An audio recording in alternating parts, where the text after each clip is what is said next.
gusto kaya bang halang linog ko buting kusog ka daw. Pati kusog linog guys, pati kusog linog. Sa inyo talaga linog man. Thank you for watching.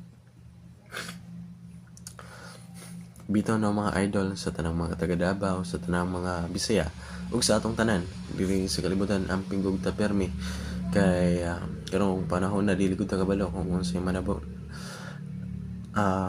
For my own perspective na mga idol, siguro this is the warning magbag-o na ta. Bag-ohon na to ang atong kagalingon. Kay dili man pud nato magpagkailang kitang tanan daghan pud dag mga sala. Ako namirado man pud ko nga daghan ko sala. So maybe this is the warning magbago na gud ta. Puduol ta sa iya. Ay gugmaon nato ang Ginoo kay siya ra gud naay power kung unsay buhaton kanato. Ang pingtang tanan mga idol, mao ra to. Daghang salamat.